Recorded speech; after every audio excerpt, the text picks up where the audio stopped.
이걸로 우리 인연은 끝이야. 앞으로 연락하지 마. 연봉 30억의 남편은 월급 100만 원인 저를 헌신짝처럼 버렸습니다. 위자료는 고작 1억, 7년의 결혼 생활은 그렇게 끝나는 듯 했습니다. 하지만 그는 몰랐습니다. 그가 세운 회사의 지분 10%가 법적으로 제 소유라는 사실을요. 이혼 서류에 도장을 찍은 다음 날 아침, 그의 전화가 미친 듯이 울리기 시작했습니다. 1억으로 제 7년을 모욕한 대가가 얼마나 처절한지 이제부터 알려주려 합니다. 황혼의 이야기, 구독과 좋아요를 눌러주시면 더 통쾌한 이야기로 보답하겠습니다. 제가 남편의 셔츠를 다리고 있을 때 그가 제 앞에 두툼한 서류 뭉치를 내려놓았습니다. 이혼하자 서연아. 스팀 다리미에서 나온 뜨거운 증기가 얼굴에 훅 끼쳤지만 방금 들은 말만큼 뜨겁지는 않았습니다. 저는 아무것도 듣지 못한 사람처럼 셔츠에 주름을 폈습니다. 맞은편에 선 남편 박민주는 새하얀 셔츠에 손목에는 번쩍이는 명품 시계를 차고 있었죠. 그는 마치 날씨 이야기를 하듯 아무렇지 않은 목소리로 말을 이었습니다. 변호사 시켜서 다 작성해놨어. 한남동 집은 내 명의, 차도 내 명의야. 공동명의 통장에 있는 3천만 원은 반으로 나누고 그거 말고 지원금 명목으로 1억 원 더 줄게. 1억 원? 7년의 결혼 생활이 1억 원짜리였군요. 저는 다리미를 내려놓고 언젠가 비좁은 자취방에서 제 손을 꼭 잡았던 그 남자를 올려다보았습니다. 이유가 뭐야? 민주는 가볍게 한숨을 쉬었습니다. 우리 감정 없잖아. 난 연봉이 30억이 넘는데 당신은 월급이 100만 원이야. 사는 세계가 다르잖아. 당신도 알지? 저는 나지막이 웃었습니다. 제게도 낯설게 들리는 웃음소리였습니다. 그래? 저는 의자에 앉아 서류를 한 장씩 넘겨보았습니다. 명확하고 깔끔하고 냉정한 조항들. 딱 민준의 스타일이었죠. 그는 자신의 명의로 된 주식회사, 투자용으로 사둔 오피스텔 2채, 그리고 제가 우연히 그의 노트북을 열었다가 봤던 개인 계좌에 대해서는 한마디도 언급하지 않았습니다. 오직 공동통장에 3천만 원뿐. 민준 씨, 제가 그의 눈을 똑바로 쳐다봤습니다. 7년 전, 당신 처음으로 부도 났을 때 빚 갚으라고 돈을 건넨 사람이 누구였지? 그는 침묵했습니다. 아버님께서 6개월간 병원에 입원하셨을 때 일 그만두고 간병한 사람은 그는 고개를 돌렸습니다. 다 지난 일이잖아. 지난 일이지만 오늘 당신이 내게 준 돈은 새로운 돈이네. 저는 서류를 접었습니다. 만약 내가 서명 안 하면? 민준이 미간을 찌푸렸습니다. 일 크게 만들지 마. 내 변호사 아주 유능해. 당신한테 유리할 거 없어. 1억 주는 것도 예정을 생각해서야 예정이라. 저는 이 으리으리한 저택을 둘러보았습니다. 수입산 소파, 호두나무로 만든 와인 캐비닛, 그리고 제가 수년간 서 있었던 반짝이는 주방. 제 손에는 아직 색이 바랜 은반지가 끼워져 있었습니다. 민준이 첫 월급 30만 원을 받아 제게 사준 유일한 선물이었죠. 그는 언젠가 말했습니다. 내가 부자 되면 다이아 반지로 바꿔줄게. 당신은 부자가 됐지만 약속은 지켜지지 않았네. 제가 말했습니다. 서명할게. 민주는 제 순순한 태도에 놀란 듯 했습니다. 대신 조건이 하나 있어. 그가 경계했습니다. 무슨 조건? 내일 오전 9시에 구청에서 도장 찍자. 그걸로 끝. 난 바로 짐 싸서 나갈게. 그 후로 우린 모르는 사람이야. 민주는 저를 한참 보더니 고개를 끄덕였습니다. 좋아. 그날 밤 저는 울지 않았습니다. 친정에서 가져온 낡은 여행 가방을 열었습니다. 가방 바닥에는 작은 나무 상자가 있었고 그 안에는 민준이 예전에 손으로 쓴 쪽지가 들어 있었습니다. 서연아, 나중에 어떻게 되든 절대 네 손 놓지 않을게. 저는 쪽지를 접어 상자에 다시 넣고 뚜껑을 닫았습니다. 다음 날 아침 모든 절차는 신속하게 진행되었습니다. 구청 직원은 형식적인 질문 몇 개를 던졌고 민주는 망설임 없이 서명했습니다. 저도 마찬가지였고요. 7년의 세월이 펜 한 자루로 끝났습니다. 차에 오르기 전 민준이 제게 봉투를 건넸습니다. 1억 원이든 캐시카드야. 비밀번호는 당신 생일. 저는 말없이 받았습니다. 그는 번쩍이는 외제차를 향해 돌아섰습니다. 몇 걸음 걷던 그가 멈춰섰습니다. 서현아, 앞으로 연락하지 마. 저는 한낮의 햇살 속에 서 있는 그의 뒷모습을 보며 휴대폰을 꺼내 한 글자를 보냈습니다. 그리고 그의 모든 번호를 차단했습니다. 택시는 제가 석 달 전 미리 구해둔 작은 오피스텔로 저를 데려갔습니다. 10평 남짓한 공간, 하얀 페인트벽, 좁은 발코니에는 제가 사다 놓은 작은 부겐빌레아 화분이 있었습니다. 저는 가방을 내려놓고 손에서 은반지를 뺐지만 버리지는 않았습니다. 화분 옆 창틀에 올려두었죠. 그날 오후 제 휴대폰은 계속해서 울렸습니다. 모르는 번호로 쉴 새 없이 전화가 왔지만 받지 않았습니다. 저녁이 되자 친구 수진이가 헐레벌떡 찾아왔습니다. 그 인간, 진짜 널 그렇게 빈손으로 내쫓아? 미쳤어? 수진이가 책상을 내리쳤습니다. 최소한 재산 분할은 절반으로 해야지? 저는 차를 따르며 담담하게 말했습니다. 그 사람은 1억이 큰 돈이라고 생각하는 거야. 수진이가 저를 빤히 쳐다봤습니다. 너 무슨 생각이야? 저는 서랍을 열어 서류 뭉치 하나를 꺼냈습니다. 3년 전 그 사람이 2차 투자를 유치할 때 법적 요건을 맞추기 위해 지분을 대신 보유할 차명 주주가 필요했어.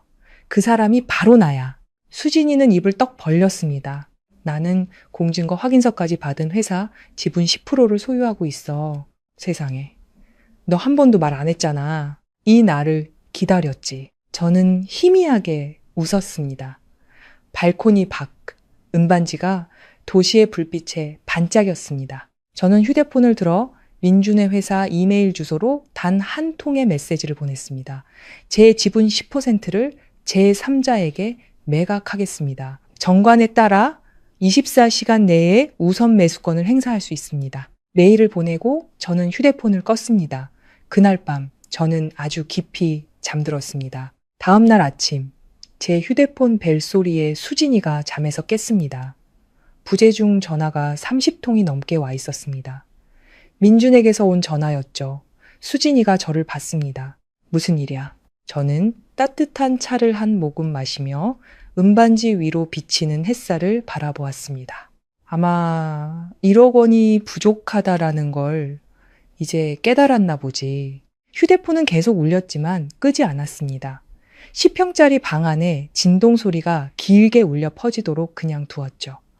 아침 햇살이 창턱을 미끄러져 은반지를 비췄습니다. 처음처럼 빛나지는 않았지만 여전히 얇은 빗줄기를 반사하기에는 충분했습니다. 수진이는 걱정과 흥분이 뒤섞인 눈으로 저를 바라봤습니다. 안 받을 거야? 저는 고개를 저었습니다. 31번째, 32번째. 기다리는 중이야. 33번째 전화를 끝으로 휴대폰은 잠잠해졌습니다. 그리고 2분 후 화면이 다시 밝아졌습니다. 전화가 아닌 이메일이었습니다. 제목은 서연아, 우리 얘기 좀 하자. 열어보니 내용은 이랬습니다. 만나고 싶어. 일 크게 만들지 마. 그 지분은 그냥 이름만 빌려준 거잖아. 너도 알지? 저는 웃음이 터졌습니다. 이름만 빌려준 거라고. 3년 전 민주는 공증사무실에서 제게 서류를 내밀며 똑같은 말을 했었습니다. 그냥 절차상 요건 맞추려는 거야. 날 믿지. 저는 믿었지만 바보는 아니었습니다. 회사 정관사본을 계속 보관하고 있었죠. 제12조상.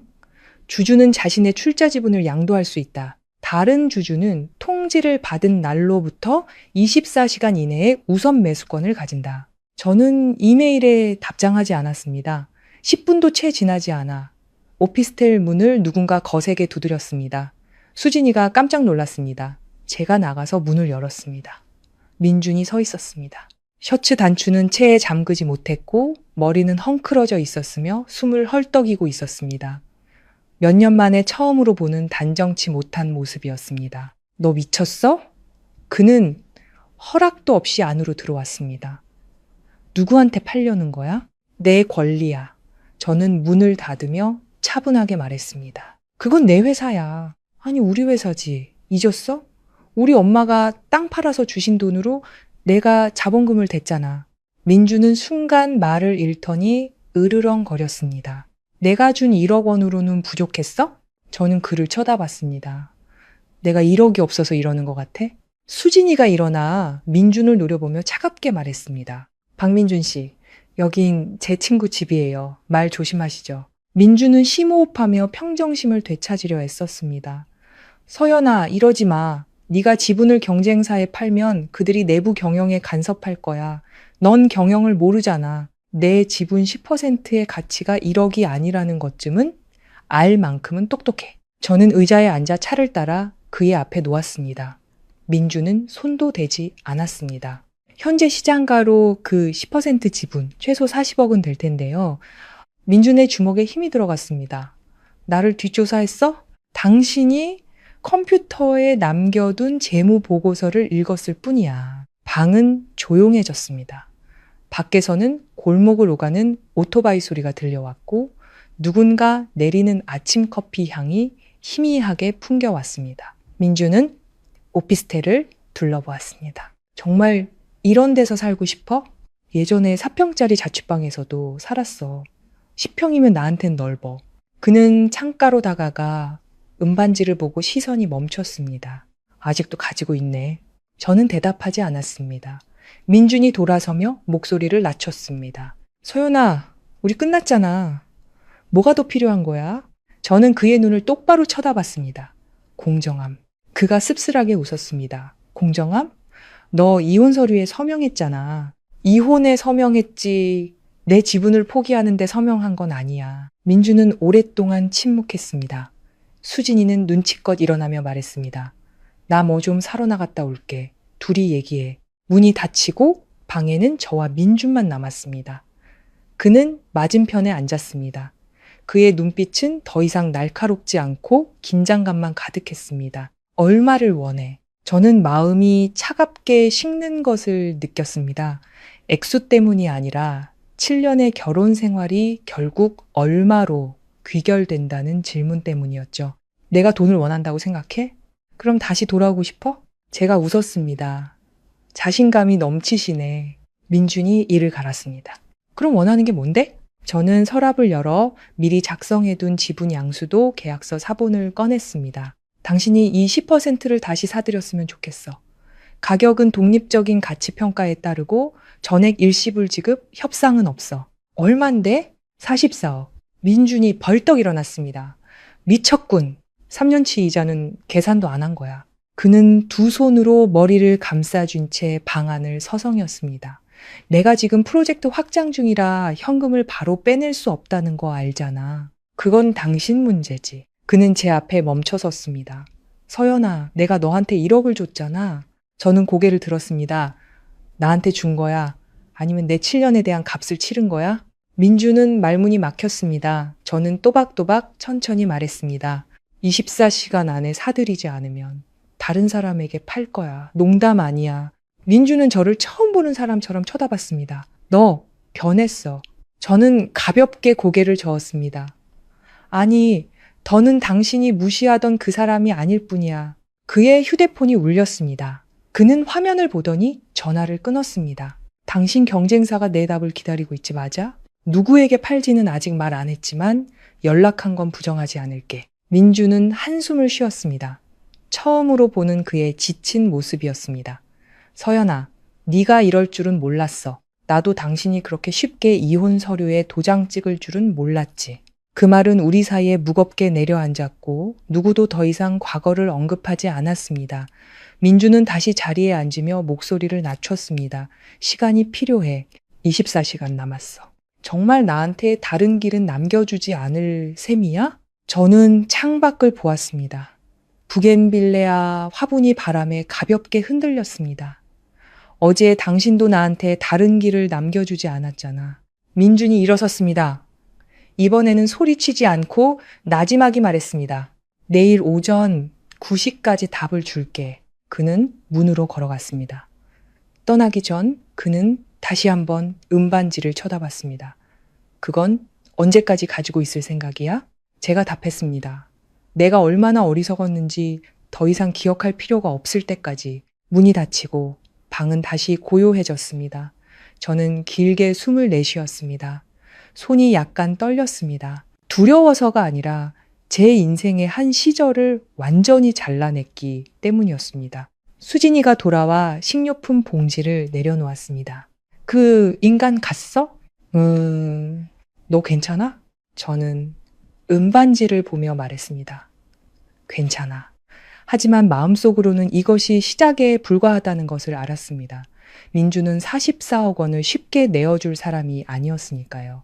그리고 저도 더 이상 남편이 돌아오기만을 기다리며 셔츠를 다리는 여자가 아니었습니다. 내일 아침 모든 것이 결정될 겁니다. 그가 대가를 치르거나 아니면 제가 1억 원으로는 여자의 자존심을 살 수 없다라는 것을 깨닫게 해주거나. 저는 아침 6시에 잠에서 깼습니다. 방은 여전히 조용했고 아래 골목을 지나는 쓰레기차 소리만 들려왔습니다. 희미하고 옅은 새벽빛이 은반지 위에 차가운 잿빛을 드리웠습니다. 오늘 9시가 마감 시한이었습니다. 저는 설탕을 넣지 않은 커피를 내렸습니다. 쓴맛이 정신을 맑게 해주었죠. 수진이는 접이식 소파에서 잠들어 있었습니다. 깨우지 않았습니다. 휴대폰은 여전히 조용했습니다. 노트북을 열어 어젯밤 보낸 이메일을 다시 확인했습니다. 발신 시각은 밤 9시 12분. 이제 2시간도 채 남지 않았습니다. 후회는 없었지만 마음은 겉보기처럼 평온하지 않았습니다. 7년의 결혼 생활을 하룻밤에 정리할 수는 없었으니까요. 민주는 뜨거운 자취방에서 저를 껴안고 천장에서 삐걱거리며 돌아가는 선풍기 아래에서 말했었죠. 나중에 내가 절대 너 고생 안 시킬게. 저는 믿었습니다. 어머니가 정말 괜찮겠니? 라고 물으셨을 때도 웃으며 엄마, 전 그 사람 믿어요 라고 말할 정도로 믿었습니다. 어머니는 한참 침묵하시더니 말씀하셨죠. 딸아, 남자는 아무것도 없을 때 하는 말이 제일 달콤한 법이다. 저는 듣지 않았습니다. 지금 생각하니 그 말은 마치 천천히 박히는 칼날 같았습니다. 7시 30분. 휴대폰이 울렸습니다. 화면을 보니 민준이 아니라 전 시어머니였습니다. 저는 잠시 멈칫했다가 전화를 받았습니다. 여보세요, 어머님. 수화기 너머는 몇 초간 조용했습니다. 서연아, 너 지금 어딨니? 집에 있어요. 서류상으로는 남이 되었지만 저는 여전히 예전 호칭을 썼습니다. 시어머니가 한숨을 쉬었습니다. 민준이한테 들었다. 네가 지분을 팔려고 한다면서. 네. 얘 부부가 이혼하는 건 두 사람 문제지만 사업은 큰일이야. 화난다고 해서 함부로 행동하면 안 된다. 저는 은반지를 바라보았습니다. 화나지 않았어요. 그런데 왜 그러니? 그 회사는 걔 인생 전부야. 저는 속으로 씁쓸하게 웃었습니다. 3년 전 회사가 자금이 부족했을 때 제가 어머니께서 땅 파신 돈을 민준 씨에게 드렸던 거 기억하세요?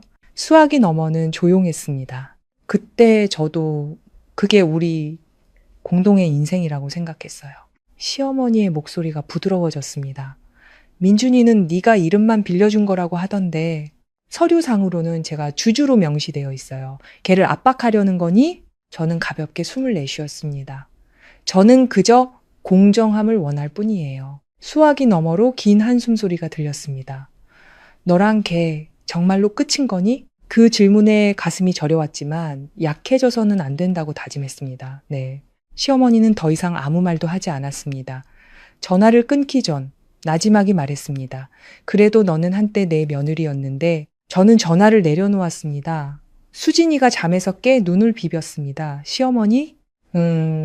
뭐래? 일 크게 만들지 말라고 하시네. 수진이가 입꼬리를 올렸습니다. 그 인간이 너한테 1억 던져줄 땐 누가 일 크게 만들지 말라고 충고라도 했대. 8시 15분 휴대폰이 울렸습니다. 민준이었습니다. 여보세요? 지금 그리로 가는 중이야. 기다릴게요. 그의 목소리는 더 이상 거칠지 않고 메말라 있었습니다. 8시 45분 민준이 나타났습니다. 오늘은 회색 정장에 넥타이까지 단정하게 메고 있었습니다. 익숙한 차분한 표정을 되찾았지만 눈밑 다크서클은 선명했습니다. 그는 서류 뭉치 하나를 테이블 위에 올려놓았습니다. 변호사와 얘기했어. 저는 묻지 않고 그저 바라보았습니다. 44억은 너무 과해. 저에겐 가치평가서가 있어요. 당신도 알 텐데요. 그는 자리에 앉았습니다. 40억에 합의하지. 3개월에 걸쳐 2번 분할 지급으로. 저는 고개를 저었습니다. 안 돼요. 민준이 저를 뚫어지게 쳐다봤습니다. 날 압박하는군. 당신은 하루아침에 이혼 서류에 도장 찍으라고 날 압박했잖아. 다른가요? 다르지. 수진이는 방구석에서 조용히 앉아 있었습니다. 민준이 이를 갈았습니다. 내가 당장 현금 44억을 어떻게 마련해? 현금을 요구한 적 없어요. 계좌 이체, 프로젝트 자금에서 빼내든 그건 당신이 알아서 할 일이죠. 저는 그의 눈을 똑바로 쳐다봤습니다. 9시. 벽시계는 8시 58분을 가리키고 있었습니다. 민주는 주먹을 꽉 쥐었습니다. 서연아, 마지막으로 한 번만 묻겠다. 정말 이를 이 지경까지 몰고 가야겠어? 저는 아주 천천히 대답했습니다. 어제부터 일을 이 지경으로 만든 건 당신이야. 정확히 9시. 제 휴대폰이 울렸습니다. 제가 미리 연락해둔 투자회사에서 온 이메일이었습니다. 법적 조건이 보장된다면 해당 지분을 45억 원에 매입할 의사가 있습니다. 저는 노트북 화면을 민준 쪽으로 돌렸습니다. 그의 안색이 변했습니다. 이미 준비해뒀구나. 저는 절대 빈손으로 싸우지 않아요. 민준이 벌떡 일어났습니다. 저들이 회사에 들어오면 내가 경영권을 잃게 된다는 거 알아? 알아요. 내가 다시 파산하길 바라는 거야? 그 말에 저는 순간 멈칫했습니다. 민주는 그 흔들림을 놓치지 않고 목소리를 낮췄습니다. 나 한 번 빈털터리가 됐었잖아. 그 기분 너도 알잖아. 기억합니다. 그가 마룻바닥에 주저앉아 머리를 무릎에 파묻고 있던 밤들을 기억합니다. 제가 과외를 하며 한 푼 두 푼 모아 빚을 갚던 날들도 기억합니다. 하지만 어제 1억 원이 든 봉투를 건네던 그의 망설임 없는 눈빛도 기억합니다. 저는 그를 쳐다봤습니다. 당신이 파산하길 바라지 않아. 그럼 팔지 마. 나는 단지 정당한 대가를 받으려는 것뿐이야. 민주는 오랫동안 침묵했습니다. 마침내 그는 자리에 앉아 두 손을 테이블 위에 올렸습니다. 좋아. 44억. 10일 안에 일시불로. 대신 서면으로 약속해줘. 서명할게요. 저는 그의 눈을 바라보았습니다. 더 이상 남편의 눈빛이 아니었습니다. 그저 협상하는 두 비즈니스 파트너일 뿐이었죠. 민주는 펜을 들어 제가 준비한 합의서에 서명했습니다. 느리고 무거운 필체였습니다. 서명을 마친 그는 펜을 내려놓았습니다. 네가 이겼어. 저는 고개를 저었습니다. 승자는 없어. 그가 일어섰습니다. 떠나기 전 그는 저를 오랫동안 쳐다봤습니다. 서연아, 만약 그날 내가 이혼하자는 말을 안 했더라면 그래도 서명했을 거야. 그가 멈칫했습니다. 왜? 당신은 이미 오래전에 변했으니까. 문이 닫히고 저는 자리에 주저앉았습니다. 44억 원. 한 사람의 인생을 바꿀 수 있는 돈이었습니다. 하지만 기쁘지 않았습니다. 저는 은반지를 바라보았습니다. 어떤 것들은 잃어버리면 돈으로 다시 살 수 없었습니다. 수진이가 다가와 제 어깨에 손을 얹었습니다. 괜찮아? 저는 고개를 끄덕였습니다. 하지만 진짜 싸움은 돈이 아니라 오늘부터 제 두 발로 온전히 서야 한다는 사실에 있다는 것을 알았습니다. 더 이상 민준의 아내가 아닌 그냥 김서연으로, 그리고 저는 누구에게도 의지할 필요가 없다라는 것을 증명해야만 했습니다. 민준이 합의서에 서명하고 떠난 후 방 안은 텅 빈 것처럼 느껴졌습니다. 그의 발소리도 거친 숨소리도 사라지고 천천히 돌아가는 선풍기 소리와 옅은 노란색으로 변한 햇살만이 남았습니다. 수진이는 기쁨과 걱정이 섞인 눈으로 저를 바라봤습니다. 44억. 열흘 뒤면 네 통장에 44억이 꽂히는 거야. 저는 고개를 끄덕였지만 돈이 입금되기 전까지는 모든 것이 바뀔 수 있다는 걸 잘 알았습니다. 민주는 쉽게 패배를 인정하는 사람이 아니었고 저는 그가 이렇게 순순히 물러서는 것을 본 적이 없었습니다. 수진아, 제가 나지막이 말했습니다. 그 사람이 가만히 있을 것 같지 않아. 수진이가 미간을 찌푸렸습니다. 서명했잖아. 민사 합의서일 뿐이야. 그가 자금을 마련하면 다행이지만 그렇지 못하면 어떻게든 시간을 끌려고 할 거야. 수진이는 말이 없었습니다. 저는 창턱을 보았습니다. 부겐빌레아 화분이 바람에 살짝 기울어져 있었습니다. 은반지는 마치 증인처럼 조용히 그 자리에 놓여 있었습니다. 열흘. 저는 노트북을 열어 투자회사에 이메일을 보냈습니다. 주주의 우선 매수권 행사에 따라 10일간 협상을 잠정 중단한다고 알렸습니다. 모든 것은 명확해야 했습니다. 비겁하게 행동했다는 말을 듣고 싶지 않았습니다. 그날 오후 아버지에게서 전화가 왔습니다. 아버지의 목소리는 낮고 차분했습니다. 네, 아빠. 엄마한테 지분 얘기 들었다. 저는 잠시 멈칫했습니다. 네. 잘 생각해 본 거냐? 저는 깊게 숨을 들이마셨습니다. 네, 다 생각했어요. 아버지는 몇 초간 침묵하셨습니다. 너희 부부 일에 관여하고 싶진 않다. 하지만 딱 한 가지만 묻자. 돈 때문에 하는 일이냐, 아니면 자존심 때문에 하는 일이냐. 그 질문은 제 마음 가장 깊은 곳을 찔렀습니다. 자존심 때문이에요. 그렇다면 끝까지 해라. 어중간하게 굴지 말고. 저는 목이 메었습니다. 네. 하지만 기억해라, 딸아. 자존심은 복수가 아니라 허리를 꼿꼿이 펴는 거다. 저는 은반지를 바라보았습니다. 알아요, 아빠. 그날 밤 저는 잠을 이루지 못했습니다. 민준을 생각했습니다. 그는 한때 정말 멋진 사람이었습니다. 계약서를 수정하기 위해 밤을 새우고 첫 프로젝트를 따냈을 때 텅 빈 사무실에서 저를 껴안았었죠. 하지만 회사가 돈을 벌기 시작하면서 그는 변했습니다. 집에 늦게 들어오는 날이 많아졌고 제가 뭘 먹었는지 묻지 않았고 제 손을 잡는 일도 줄었습니다. 그리고 여러 번 이런 말을 했죠. 당신은 몰라. 내 일에 끼어들지 마. 당신은 집에서 당신 일이나 해. 저는 뒤로 물러났습니다. 계속 물러나다 보니 더 이상 설 자리가 없었습니다. 합의서에 서명한 지 사흘째 되던 날 아침 휴대폰이 울렸습니다. 민준의 문자였습니다. 만나야겠어. 단둘이. 저는 화면을 오랫동안 바라보다 답장했습니다. 어디서? 옛날 그 카페. 우리가 대학생 때 데이트하던 카페였습니다. 저는 정시에 도착했습니다. 민주는 이미 와 있었습니다. 오늘은 정장 대신 옅은 푸른색 셔츠를 입고 소매를 걷어 올린 모습이었습니다. 앞에는 블랙커피가 놓여 있었죠. 그 모습을 보니 7년 전에 그가 떠올랐지만 아주 잠시뿐이었습니다. 왔네. 민주는 이전처럼 긴장된 눈빛이 아니었습니다. 자금 마련하고 있어. 알아. 하지만 명확히 할 게 있어. 저는 침묵했습니다. 3년 전 내가 너한테 지분 명의를 부탁했을 때 정말 그냥 절차라고만 생각했어. 네가 그걸 그렇게 간직하고 있을 줄은 몰랐다. 간직한 게 아니라 포기하지 않은 거야. 민주는 고개를 숙였습니다. 내가 널 얕봤어. 내 잘못이야. 그 말은 저를 기쁘게 하지 않고 오히려 마음을 무겁게 했습니다. 다른 사람 생긴 건 언제부터야? 민준이 멈칫했습니다. 그건 지분이랑 상관없는 얘기야. 그냥 묻는 거야. 그는 오랫동안 침묵했습니다. 한 1년쯤 저는 고개를 끄덕였습니다. 놀랍지 않았습니다. 그저 확인이었을 뿐. 그 여자도 이 일 알아? 알아. 잘 됐네. 민준이 저를 보며 목소리를 낮췄습니다. 서현아, 마지막으로 한 번만 물을게. 내가 44억을 다 주면 넌 내 인생에서 완전히 사라져 줄 거지? 저는 그의 눈을 똑바로 쳐다봤습니다. 절대 연락 안 할 거지? 민주는 커피 잔을 꽉 쥐었습니다.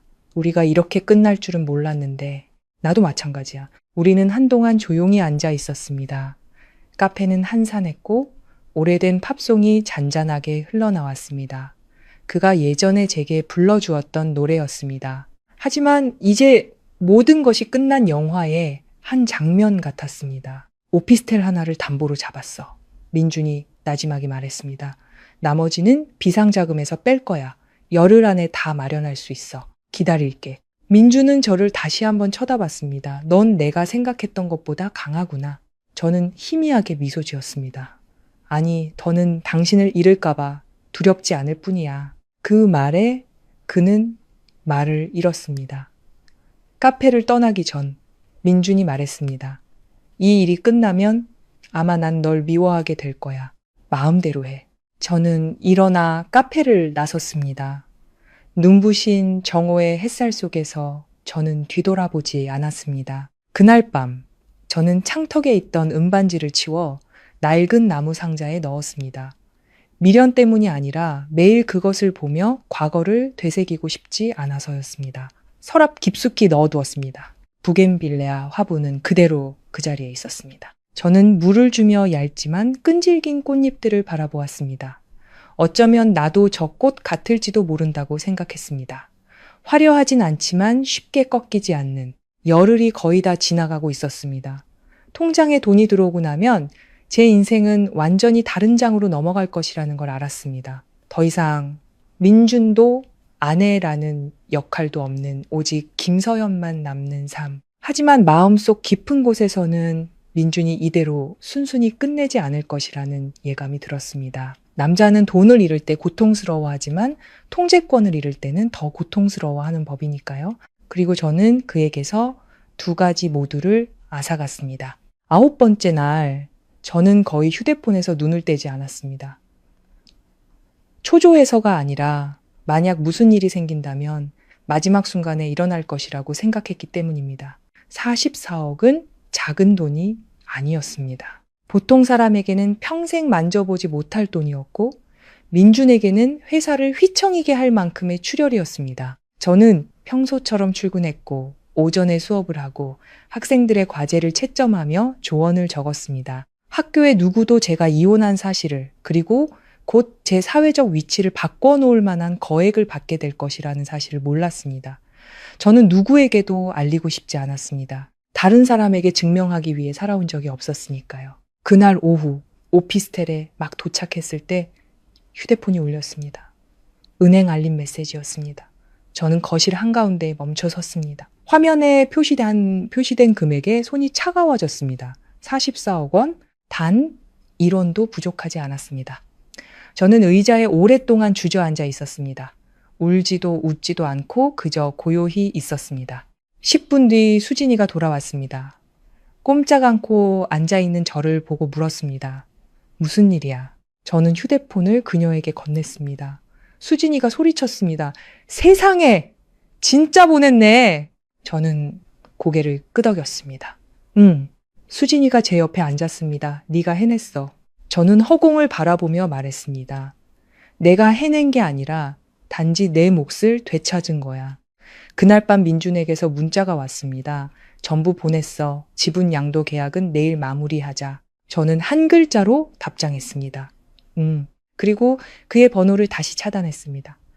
극적인 마지막 말도 작별 인사도 없이 그저 마침표 하나였습니다. 하지만 민준에게 그것은 마침표가 아니라는 것을 알았습니다. 다음 날 아침 저는 마지막으로 공증 사무실에 가서 양도 서류에 서명하고 날인했습니다. 그 순간부터 저는 더 이상 주주도 얽매인 전처도 아닌 오직 김서현이었습니다. 건물을 나서자 길 건너편에 민준이 서 있었습니다. 그는 다가오지 않고 그저 저를 바라볼 뿐이었습니다. 제가 길을 건너 그의 앞에 멈춰 섰습니다.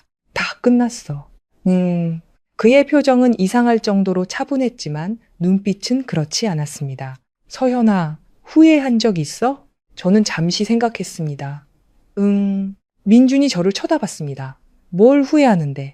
너무 오랫동안 침묵했던 거. 그가 씁쓸하게 웃었습니다. 그때 네가 더 많은 걸 요구했더라면 우리가 달라졌을 거라고 생각해? 그때 당신이 존중하는 법을 알았더라면 우리가 달라졌겠지. 바람이 불어 머리카락이 가볍게 흩날렸습니다. 민주는 저를 잠시 더 쳐다보더니 말했습니다. 그 여자, 다음 주에 우리 집으로 들어와. 저는 고개를 끄덕였습니다. 잘 됐네. 안 궁금해? 아니, 그가 웃었습니다. 정말 차갑구나. 더 이상 내가 신경 쓸 권리가 없을 뿐이야. 우리는 몇 초간 더 마주보고 서 있었습니다. 그리고 제가 돌아섰습니다. 이번에는 그가 저를 부르지 않았습니다. 그날 저녁, 저는 부모님 댁으로 갔습니다. 어머니가 문을 열어주셨습니다. 왔구나. 네, 어머니는 저를 오랫동안 바라보셨습니다. 다 끝난 거니? 네, 아버지께서 집안에서 나오셨습니다. 이리 와, 앉아라. 저는 자리에 앉았습니다. 아버지께서는 기쁘지도 슬프지도 않은 눈빛으로 저를 보셨습니다. 그 애가 밉니? 저는 생각했습니다. 아니요. 그럼 됐다. 어머니께서 조용히 물으셨습니다. 슬프지는 않고? 저는 옅게 웃었습니다. 슬프긴 하지만 더는 아프진 않아요. 어머니가 한숨을 쉬셨습니다. 딸아, 돈이 많다고 행복한 건 아니란다. 알아요. 하지만 돈이 없으면 더 비참하죠. 제가 웃었습니다. 아버지께서 저를 보며 천천히 말씀하셨습니다. 그 돈으로 뭘 할 생각이냐?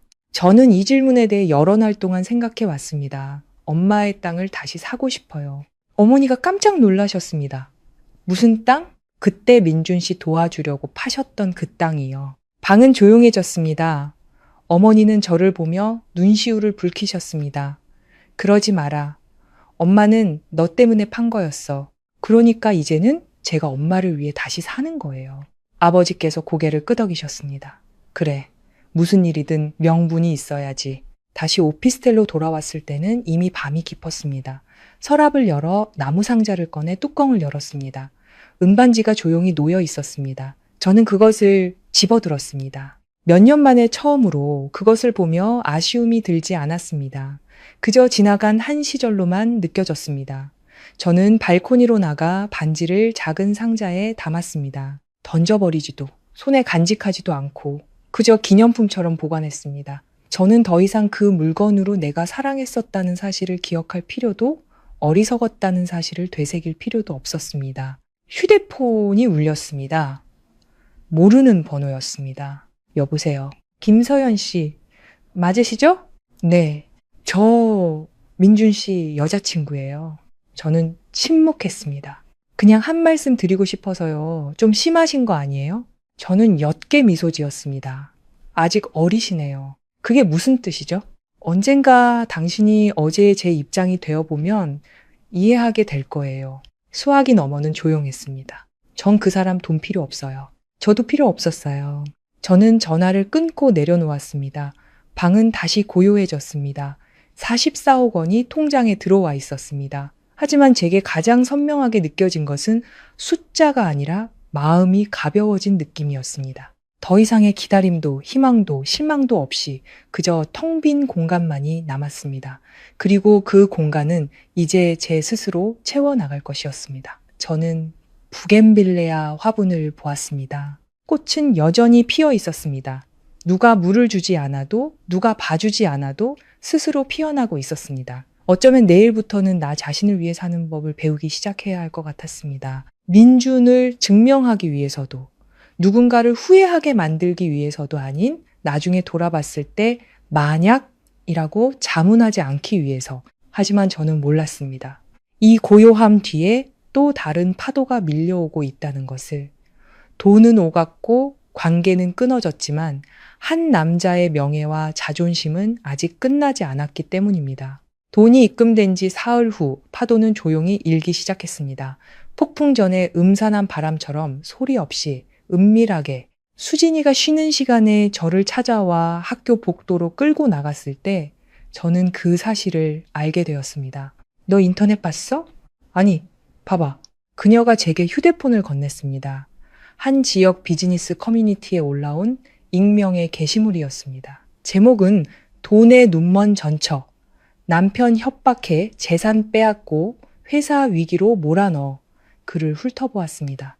실명은 없었지만 업계 사람이라면 누구나 알아챌 수 있을 만큼 구체적인 내용이었습니다.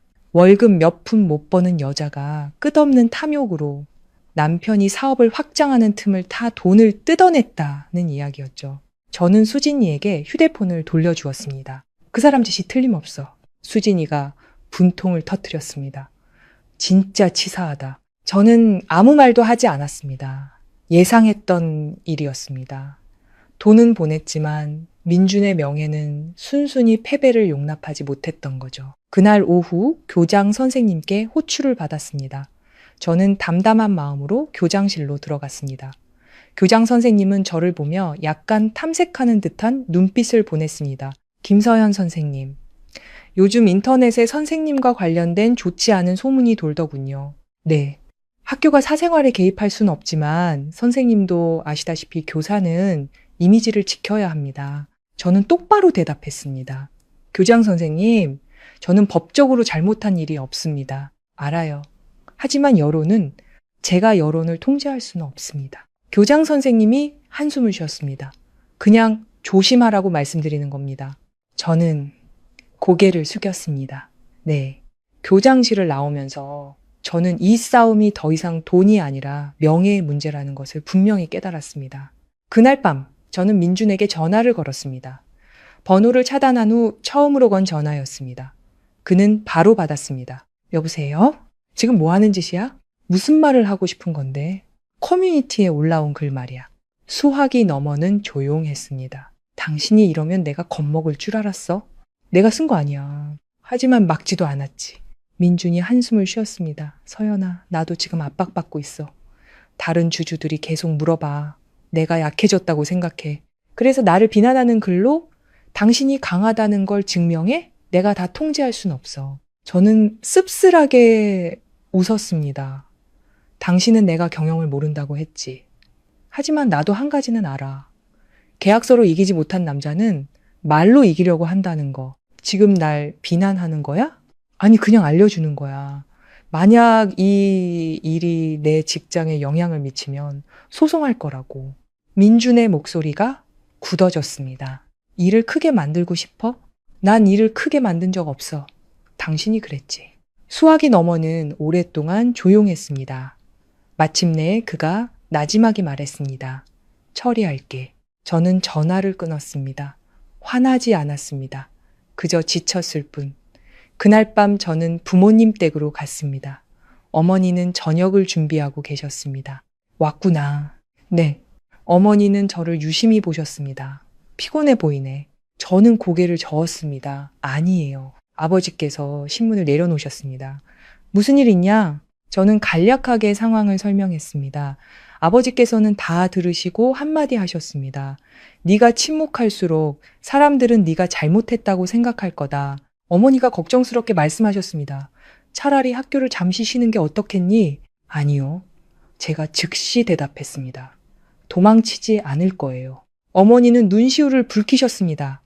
딸아, 엄마는 네가 손해볼까 봐 걱정돼서 그래. 저는 어머니의 손을 잡았습니다.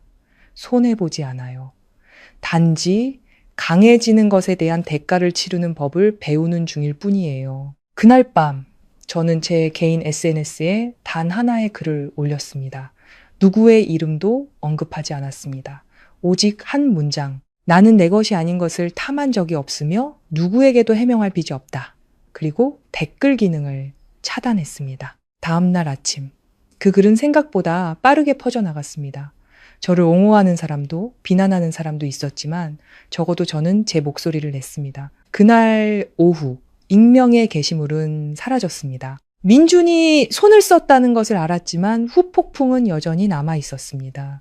교무실에서 몇몇 동료들이 수군거리는 소리를 들었습니다. 김 선생님, 이혼하면서 돈을 엄청 받았다던데 진짜일까? 저는 그들 앞을 지나가며 미소 지으며 인사했습니다. 해명도 변명도 하지 않았습니다. 저녁에 민준에게서 문자가 왔습니다. 글 삭제하라고 했어. 미안하다. 저는 문자를 오랫동안 바라보다가 답장했습니다. 고마워.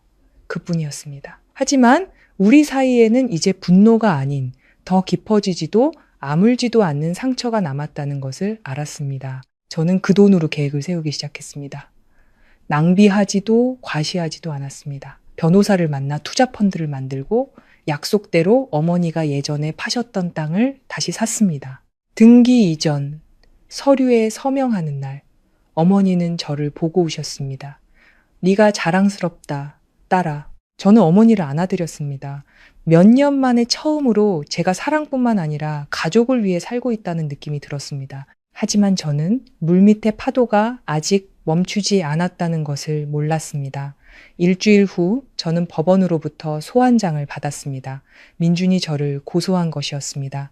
사유는 지분 양도 거래가 회사에 손해를 끼칠 우려가 있다는 것이었습니다. 저는 소환장을 보며 놀라지 않았습니다. 그저 한숨만 나왔습니다.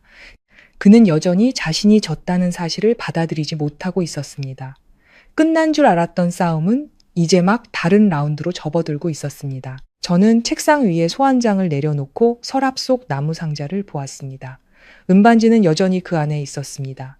저는 깨달았습니다. 때로는 손을 놓는다고 해서 상대방도 놓아주는 것은 아니라는 것을. 그리고 진정으로 자유로워지기 위해서는 끝까지 가야만 한다는 것을. 저는 법원 소환장을 들고 거의 30분 동안 조용히 앉아 있었습니다. 두려워서가 아니라 실망스러워서였습니다. 민주는 돈을 모두 지불했고 지분양도 계약은 합법적으로 완료되었습니다. 그런데도 그는 저를 새로운 소용돌이 속으로 끌어들이려 했습니다. 수진이는 소환장을 다 읽고 책상을 내리쳤습니다. 그 인간 끝까지 지기 싫어하는구나. 저는 소환장을 반듯하게 접었습니다. 지기 싫어서가 아니야. 그럼 뭔데? 체면을 잃기 싫은 거지. 수진이가 저를 쳐다봤습니다. 난 돈만 받으면 다 끝날 줄 알았는데 나도 그런 줄 알았어. 그날 밤 저는 민준에게 다시 전화를 걸었습니다. 그는 3번의 신호음 끝에 받았습니다. 소환장 받았어. 원하는 게 뭐야? 수학이 너머는 몇 초간 조용했습니다. 돈을 돌려받으려고 소송한 거 아니야. 그럼 왜? 내가 틀리지 않았다는 걸 증명하려고. 저는 나지막이 웃었습니다. 법원이 체면 세워주는 곳이라고 생각해? 넌 내가 받는 압박을 이해 못해. 당신도 내가 겪은 걸 이해 못하잖아. 민준의 목소리가 낮아졌습니다. 서연아, 주주들이 압박해. 내가 너한테 가격을 후려치기 당했다고 말해. 내가 법적 조치를 취하지 않으면 나를 약하게 볼 거야. 그래서 나를 당신이 강하다는 증거로 쓰는 거야? 선택의 여지가 없었어. 저는 휴대폰을 꽉 쥐었습니다. 당신은 항상 선택권이 있었어. 단지 나를 선택하지 않았을 뿐이지. 수학이 너머는 말이 없었습니다. 잠시 후 그가 한숨을 쉬었습니다. 서현아, 만약 법원에서 내가 지면 소송 취하할게. 소송 취하 따위 필요 없어. 난 당신이 이해하길 바랄 뿐이야. 난 당신의 적이 아니라고. 하지만 넌 내 통제권을 빼앗아 갔잖아. 아니, 난 단지 내 권리를 되찾았을 뿐이야. 통화는 침묵 속에서 끝났습니다. 울지도 화내지도 않았습니다. 그저 내가 사랑했던 남자와 지금 나를 마주하고 있는 남자는 전혀 다른 사람이라는 사실을 명확히 깨달았을 뿐입니다. 재판일은 생각보다 빨리 다가왔습니다. 저는 단순한 흰색 원피스를 입고 화장도 진하게 하지 않았습니다. 어떤 인상을 남기고 싶지 않았고 그저 한 명의 시민으로서 그 자리에 서고 싶었습니다. 아버지께서 저와 함께 가주셨습니다. 어머니는 법원 입구에서 있는 그대로 사실만 말하면 된다고 나지막이 당부하셨습니다. 저는 고개를 끄덕였습니다. 민주는 이미 와 있었습니다. 검은색 정장을 입고 변호사와 함께 서 있었죠. 우리 시선이 1초간 마주쳤다가 흩어졌습니다. 재판은 2시간 넘게 진행되었습니다. 민준 측 변호사는 제가 지분양도 가격을 과도하게 높여 회사의 현금 흐름에 손해를 끼쳤다고 주장했습니다. 제 변호사는 차분하게 독립적인 가치평가 보고서, 계약서, 회사 정관, 확인 이메일 등을 증거로 제출했습니다. 모든 것은 명확했고 허점이 없었습니다. 저는 이상할 정도로 평온한 마음으로 재판을 지켜보았습니다. 판사가 제게 물었습니다. 원고 박민준 씨를 협박하여 계약을 체결했습니까? 제가 대답했습니다. 아니요. 저는 정관에 명시된 주주의 권리를 행사했을 뿐입니다. 회사에 손해를 입힐 목적이 있었습니까? 저는 제 지분 가치를 정당하게 받고 싶었을 뿐 그 이상도 그 이하도 아니었습니다. 극적이지 않은 그저 사실일 뿐이었습니다. 마침내 법원은 민준의 소송을 기각한다고 선언했습니다. 그가 졌습니다. 하지만 저는 승리감을 느끼지 못했습니다. 법정을 나오자 그가 복도에서 저를 기다리고 있었습니다. 이제 만족해? 저는 그를 쳐다봤습니다. 당신은 아직도 이게 이기고 지는 문제라고 생각해? 그럼 뭔데? 끝이야. 민주는 씁쓸하게 웃었습니다. 네가 법정에서 그렇게 차분하게 말할 수 있을 줄은 몰랐다. 나도 당신이 나를 법정으로 끌고 올 줄은 몰랐지. 그는 침묵했습니다. 잠시 후 나지막이 말했습니다. 미안하다. 이번 사과는 이전과는 달랐습니다. 변명도 이유도 없는 그저 순수한 사과였습니다. 저는 그를 오랫동안 바라보았습니다. 나를 고소한 것에 대해 미안한 거야? 아니면 7년 동안 나를 얕잡아 본 것에 대해 미안한 거야? 민주는 대답하지 못했습니다. 그의 눈빛이 흔들렸습니다. 당신을 미워하지 않아. 제가 천천히 말했습니다. 하지만 더 이상 당신을 믿을 수는 없어. 그는 고개를 숙였습니다. 아마 난 아주 오래전에 널 잃었는지도 몰라. 아마도 우리는 사람들로 붐비는 복도에 서 있었지만 우리 사이에는 메울 수 없는 거리가 있었습니다. 서현아! 그가 조용히 불렀습니다. 만약 언젠가 네가 도움이 필요하면 나 혼자 잘 해결할게. 저는 돌아섰습니다. 아버지께서 다가오셨습니다. 끝났니? 네. 아버지께서는 뒤에 우두커니 서 있는 민준의 뒷모습을 보셨습니다. 아직도 저 녀석한테 미련이 있니? 저는 생각했습니다. 연민은 있지만 다시 돌아가고 싶진 않아요. 아버지께서 고개를 끄덕이셨습니다.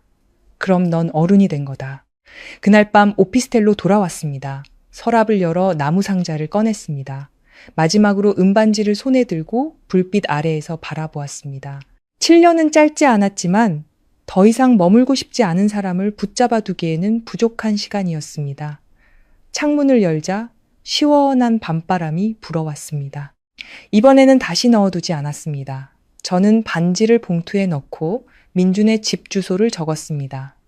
편지도 메모도 없이 그저 돌려보냈습니다. 진정으로 끝내기 위해서는 추억까지도 돌려주어야 한다는 것을 깨달았기 때문입니다.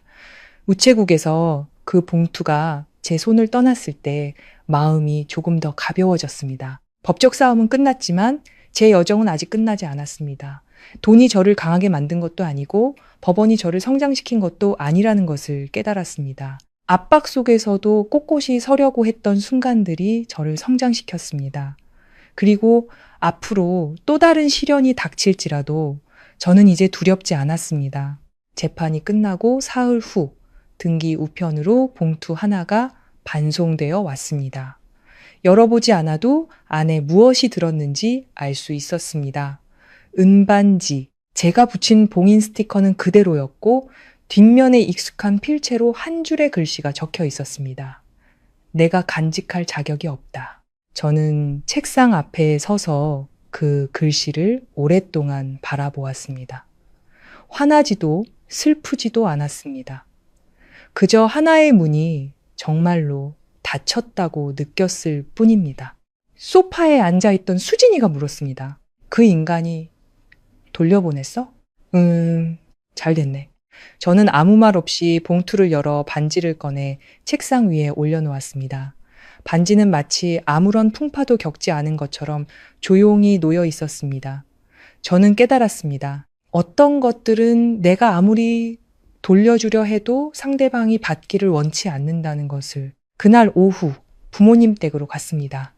어머니는 뜰에서 채소를 다듬고 계셨습니다. 저를 보시더니 물으셨습니다. 피곤하지 않니? 네, 괜찮아요. 저는 어머니 곁에 앉았습니다. 잠시 후 저는 나무 탁자 위에 반지를 올려놓았습니다.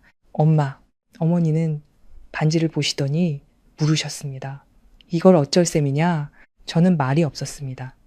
아버지께서 집안에서 나오시더니 반지를 한번 보고 저를 보셨습니다. 아직도 마음에 걸리는 게 있느냐? 아니요. 그렇다면 간직하지 마라. 저는 아버지를 쳐다봤습니다. 버리고 싶진 않아요. 누가 버리라고 했더냐? 아버지께서 천천히 말씀하셨습니다. 다만 그것 때문에 과거로 돌아가게 만들지는 말라는 거다. 어머니께서 조용히 말씀하셨습니다. 딸아, 기억이 나쁜 건 아니란다. 다만 그 기억 때문에 약해지지는 말아야지.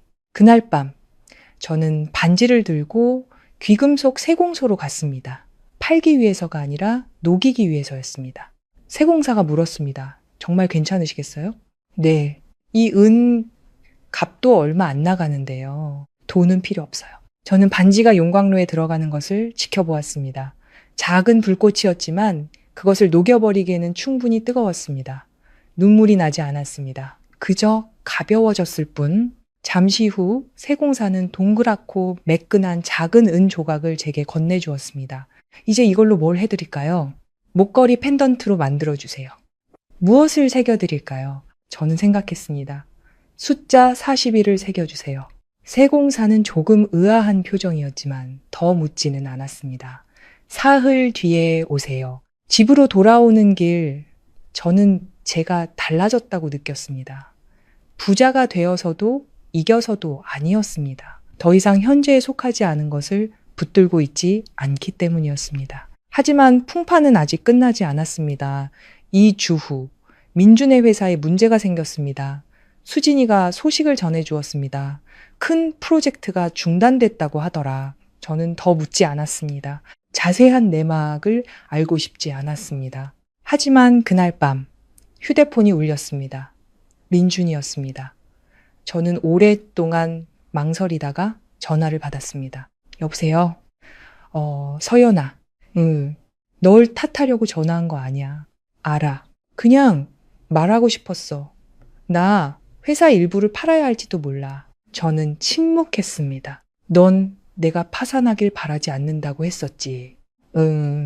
아마 내가 너무 빨리 달렸나 봐. 저는 그의 목소리에서 진정한 피로감을 느꼈습니다. 체면도 분노도 아닌 그저 지친 기색이었습니다. 내가 도와줄 일 있어? 수화기 너머는 몇 초간 조용했습니다. 아니, 그럼 왜 전화했어? 네가 옳았을지도 모른다는 말을 하고 싶어서. 저는 대답하지 않았습니다. 난 모든 걸 통제하는 데 익숙했어. 널 잃고 나서야 나 자신조차 통제하지 못했다는 걸 깨달았다. 저는 발코니 밖을 보았습니다. 부겐빌레아 화분에 새로운 꽃봉오리가 몇 개 맺혀 있었습니다. 그 말을 나한테 할 필요는 없어. 알아. 내 곁에 있는 사람한테 했어야지. 수화기 너머가 멈칫했습니다. 그 여자는 우리가 겪은 일을 이해하지 못해 그 자리에 없었으니까. 긴 침묵이 흘렀습니다. 서현아, 만약 그날 내가 널 무시하지 않았더라면 당신은 그 말을 뱉기 전부터 이미 날 무시하고 있었어. 제 목소리는 날카롭지 않고 단호했습니다. 민준이 한숨을 쉬었습니다. 네가 돌아오길 바라지 않아. 단지 나를 나쁜 놈으로만 생각하지 않았으면 좋겠어. 당신을 나쁜 놈이라고 생각하지 않아. 그럼 뭔데? 날 사랑했지만 충분히 소중히 여기지 않았던 사람. 통화는 평온하게 끝났습니다. 마음이 흔들리지 않았습니다. 그저 한 시절이 정말로 멀어지고 있다는 것을 느꼈을 뿐. 사흘 뒤 저는 귀금속 세공소에서 물건을 찾았습니다. 작은 은 펜던트, 숫자 41이 새겨져 있었습니다. 그 숫자의 의미는 아무도 몰랐습니다. 오직 저만 알았죠. 이혼 서류에 서명한 날부터 반지를 돌려보낸 날까지의 41일. 성장하기 위한 41일. 저는 그것을 목에 걸었습니다. 민준을 기억하기 위해서가 아니라 나 자신을 기억하기 위해서. 저녁에 수진이가 펜던트를 보고 말했습니다. 예쁘다. 내가 나한테 선물했어. 수진이가 웃었습니다. 너 진짜 달라졌다. 어떻게 다른데? 더는 다른 사람을 위해 살지 않는 것 같아. 저는 미소 지었습니다. 아마 그럴지도 모른다고 생각했습니다. 하지만 이 이야기가 아직 완전히 끝난 것은 아니라는 것을 알았습니다. 한 남자가 돈과 자존심을 모두 잃었을 때 그는 포기하거나 아니면 통제감을 되찾기 위해 무언가를 하기 마련이니까요. 그리고 제 직감은 민준이 아직 완전히 포기하지 않았다고 말하고 있었습니다. 민준이 지분을 추가로 매각했다는 소식은 생각보다 빨리 들려왔습니다. 수진이가 가장 먼저 알려주었습니다. 그 사람, 다른 펀드에 15% 더 넘겼다고 하더라. 저는 고개를 끄덕였습니다. 아무렇지도 않아? 내가 어때야 하는데? 수진이가 저를 빤히 쳐다봤습니다. 그래도 한때는 남편이었잖아. 저는 잠시 침묵하다가 말했습니다. 한때는. 그 두 글자면 충분해. 저는 과거를 부정하지 않았지만 영원히 전처라는 역할에 머물고 싶지도 않았습니다. 그 후 며칠 동안 저는 돈을 장기 투자 상품으로 옮기고 학교에 작은 장학재단을 만들었습니다. 제 이름을 밝히지 않고 이곳의 한 졸업생이라고만 적었습니다. 교장 선생님께서 저를 부르셨습니다. 김 선생님, 저는 선생님인 줄 압니다. 모른 척 해주십시오. 교장 선생님은 저를 오랫동안 바라보셨습니다. 굳이 이렇게까지 할 필요는 없는데 누구를 위해서 하는 게 아닙니다. 그가 고개를 끄덕였습니다. 많이 변하셨군요. 저는 미소 지었습니다. 사람은 잃을 게 없으면 욕심도 줄어드는 법이니까요. 그날 밤 발코니에서 책을 읽고 있는데 전화가 울렸습니다. 민준이 아니라 전 시어머니였습니다. 잠시 망설이다가 전화를 받았습니다. 여보세요, 어머님. 수화기 너머로 지친 목소리가 들려왔습니다.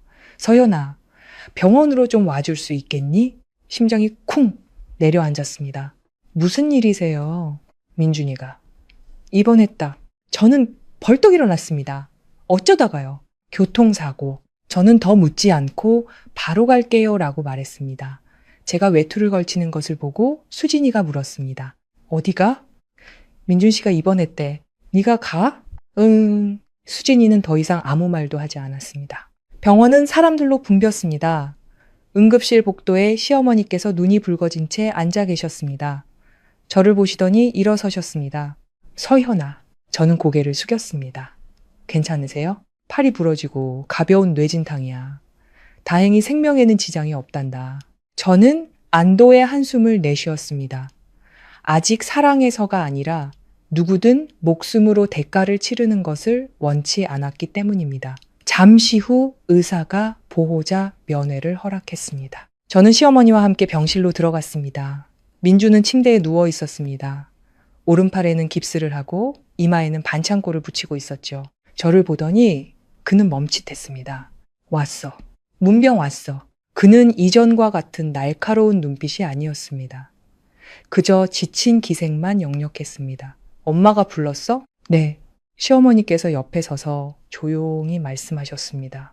너희 둘이 얘기 좀 해라. 난 잠시 나가 있을게. 방에는 두 사람만 남았습니다.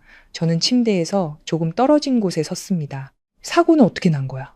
집중을 못했어. 저는 이유를 묻지 않았습니다. 잠시 침묵이 흘렀습니다. 민준이 먼저 입을 열었습니다. 네가 장학재단을 만들었다고 들었어.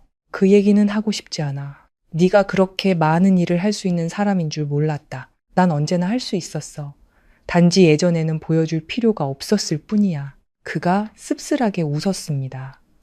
난 내가 널 지켜주고 있다고 생각했지.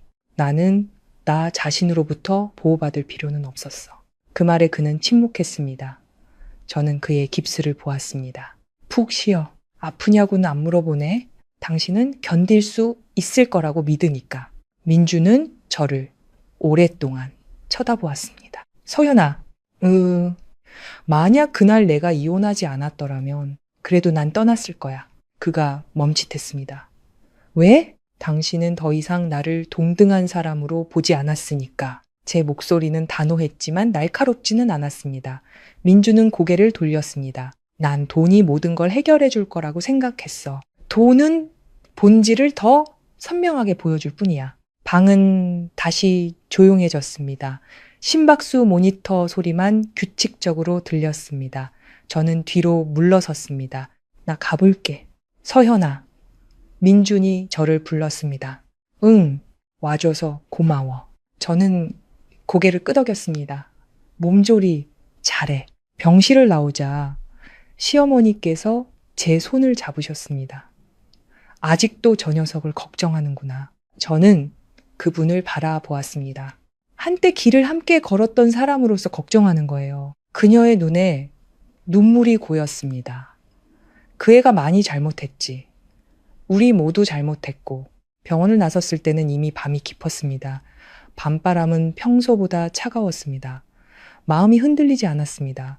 그저 기억의 한 조각이 조금 더 다치는 것을 느꼈을 뿐 집에 돌아와 발코니에 앉아 40일 펜던트를 만졌습니다.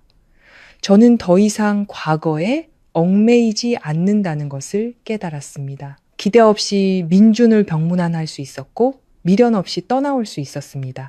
휴대폰이 울렸습니다. 민준의 문자였습니다. 회사 구조조정 때문에 당분간 해외에 나가 있을 거야. 저는 바로 답장하지 않았습니다. 잠시 후 순조롭게 잘 되길 바라 라고 보냈습니다. 더도 덜도 아닌 그저 그뿐이었습니다. 어떤 이별은 눈물 대신 충분한 거리를 필요로 합니다. 하지만 저는 그가 떠나기 전에 마지막 결정을 내릴 것이고 그 결정이 저와 관련 있을지도 모른다는 예감이 들었습니다. 퇴원한 지 사흘 후 민준이 다시 만나자고 했습니다. 오늘 밤 비행기야. 가기 전에 한번 보고 싶어. 저는 한참 동안 화면을 쳐다봤습니다. 그를 만나야 할 의무는 없었지만 피할 이유도 없었습니다. 알았어. 우리는 공항 근처 카페에서 만났습니다. 늦은 오후의 햇살이 테이블 위로 길게 드리워졌습니다. 민주는 흰색 셔츠를 입고 있었습니다. 오른팔은 여전히 깁스를 하고 있었지만 한결 단정해 보였습니다. 얼굴은 수척해졌고 눈빛의 긴장감은 덜했습니다. 와줘서 고마워. 확실히 끝내고 싶어서 왔어. 그가 고개를 끄덕였습니다. 얼마나 가는데? 제가 물었습니다. 6개월일 수도 있고 더 길어질 수도 있어. 그 여자도 같이 가? 민주는 고개를 저었습니다. 아니, 저는 더 묻지 않았습니다. 그는 저를 잠시 보더니 서류 뭉치 하나를 제 앞에 내밀었습니다. 이게 뭐야? 내게 지분 일부를 다시 양도하려고 해. 저는 멈칫했습니다. 난 다 팔았잖아. 내가 다시 사들였어. 그리고 그중 5%를 내게 주고 싶어. 저는 믿을 수 없다는 듯 그를 쳐다봤습니다. 왜? 돈 때문이 아니야. 그럼 뭔데? 내 잘못을 조금이라도 바로잡고 싶어서 저는 나지막이 웃었습니다. 나한테 지분을 주는 게 잘못을 바로잡는 거라고 생각해? 아니. 하지만 적어도 네가 모든 것에서 배제되는 건 원치 않아. 저는 서류를 다시 그에게 밀었습니다. 필요 없어. 민준 씨. 난 당신 회사와 더 이상 엮이고 싶지 않아. 그는 저를 유심히 쳐다봤습니다. 넌 공정함을 원한다고 했지. 이미 얻었어. 알아. 하지만 난 이제야 깨달았어. 난 항상 모든 걸 혼자 결정했어. 널 진정한 파트너로 생각한 적이 없었지. 그래서 이제 와서 나를 파트너로 삼고 싶다는 거야? 내게 선택권을 주고 싶어. 저는 침묵했습니다. 아주 오랜만에 저는 민준이 자존심이 아니라 진정한 인정의 목소리로 말하는 것을 보았습니다. 내 가치를 증명하기 위해 지분이 필요하지는 않아. 알아. 그럼 당신 회사나 잘 챙겨. 민주는 고개를 숙였습니다. 왼손으로 테이블 모서리를 살짝 쥐었습니다. 서연아, 난 돈이 유일한 보상 방법이라고 생각했어. 하지만 그러면 그럴수록 내가 더 공허해지더라. 그 공허함은 당신 스스로 채워야지 누가 대신해 줄 수 있는 게 아니야. 그가 고개를 들었습니다. 너 정말 변했구나. 아니, 더는 당신이 변하기를 기다리지 않을 뿐이야. 긴 침묵이 흘렀습니다. 멀리서 비행기가 이륙하는 소리가 들렸습니다. 민준이 조용히 말했습니다. 그 여자 떠났어. 저는 그를 쳐다봤습니다. 언제? 재판 끝나고 저는 놀란 척하지 않았습니다. 그녀가 그러더라. 내가 과거에 너무 집착한다고. 저는 가볍게 숨을 내쉬었습니다. 아마 그 말이 맞을지도 몰라. 민준이 씁쓸하게 웃었습니다. 난 너도 잃고 그 여자도 잃고 회사 일부도 잃었지. 당신 자신은 아직 남아있잖아. 그는 저를 보며 슬픈 눈빛을 보였습니다. 그건 잘 모르겠어. 제가 일어섰습니다. 당신은 괜찮아질 거야. 단지 이번에는 뒤에 아무도 없이 시작해야 할 뿐이지. 민준도 일어섰습니다. 서연아, 나중에 내가 돌아오면 우리 친구가 될 수 있을까? 저는 오랫동안 생각했습니다. 아마도 내가 당신이 나에게 상처 줬던 걸 더 이상 기억하지 않게 될 때쯤. 그가 고개를 끄덕였습니다. 그럼 기다릴게. 기다리지 마. 왜? 누군가를 기다리는 건 현재를 살지 않는 가장 쉬운 방법이니까. 민주는 저를 보더니 희미하게 미소 지었습니다. 알겠어. 우리는 출국장까지 함께 걸었습니다. 손을 잡지도 몸을 스치지도 않고 그저 나란히 걸었습니다. 출국 심사대 앞에서 그가 멈춰 섰습니다. 부모님 잘 챙겨드려. 언제나 그랬어. 너 자신도 잘 챙기고. 그러고 있어. 민주는 제 목에 걸린 펜던트를 보았습니다. 40일. 무슨 뜻이야? 내가 당신 없이 사는 법을 배운 날짜. 그는 말을 잃었습니다. 내가 그 숫자를 받을만 하네. 저는 부정하지도 비난하지도 않고 그저 그가 출국장으로 들어가는 모습을 지켜보았습니다. 그의 뒷모습이 인파 속으로 사라졌습니다. 이번에는 허전하지 않았습니다. 그저 가벼웠을 뿐. 집으로 돌아오는 길에 어머니를 위해 다시 사들인 땅에 들렀습니다. 텅 빈 땅 한가운데에 서서 작지만 따뜻한 집을 상상했습니다. 그날 밤 부모님께 말씀드렸습니다. 여기에 집을 짓고 싶어요. 어머니가 저를 보셨습니다. 도시에 더는 안 있을 거니? 학교는 계속 다니고 주말에만 내려올 거예요. 아버지께서 고개를 끄덕이셨습니다. 네가 하고 싶은 대로 하렴. 저는 밤하늘을 올려다보았습니다. 만약 예전에 내가 이렇게 강했더라면 모든 게 달라졌을까? 아마 아닐 겁니다. 사람은 누구나 넘어져 봐야 자신이 누구인지 알게 되는 법이니까요. 휴대폰이 울렸습니다. 민준이 비행기 타기 전에 보낸 마지막 문자였습니다. 날 망가뜨리지 않아줘서 고마워. 저는 읽고 바로 삭제했습니다. 화가 나서가 아니라 더 이상 그의 어떤 것도 간직하고 싶지 않아서였습니다. 바람이 텅 빈 땅을 스쳐 지나갔습니다. 저는 40일 펜던트를 만졌습니다. 낡은 장은 정말로 다쳤지만 인생은 거기서 멈추지 않았습니다. 그리고 저는 앞으로 시련이 아닌 기회가 저를 기다리고 있다는 것을 믿었습니다. 민준이 떠난 지 6개월이 흘렀습니다. 제 삶은 더 이상 한밤중에 갑작스러운 전화나 가슴을 철렁하게 만드는 짧은 문자가 없는 안정된 일상이 되었습니다. 가끔은 아주 다른 버전의 나로 살고 있는 것 같다는 생각마저 들었습니다. 어머니의 땅에는 기초 공사가 시작되었습니다. 주말마다 내려가 청바지에 티셔츠 차림으로 벽돌과 자재가 널린 공사 현장 한가운데에 서 있으면 이상하게 마음이 평온해졌습니다. 어머니는 웃으시며 우리 딸 이제 건설 현장 소장님 다 됐네 라고 놀리셨습니다. 저는 웃으며 전 그냥 제 인생의 주인이 되는 중이에요 라고 대답했습니다. 아버지께서는 나무 그늘 아래에서 차를 마시며 저를 지켜보셨습니다. 말씀은 없으셨지만 자랑스러워 하신다는 것을 알 수 있었습니다. 학교에서도 모든 것이 잠잠해졌습니다. 처음에 수군거림은 사라졌습니다. 사람들은 새로운 화제거리를 찾아냈죠.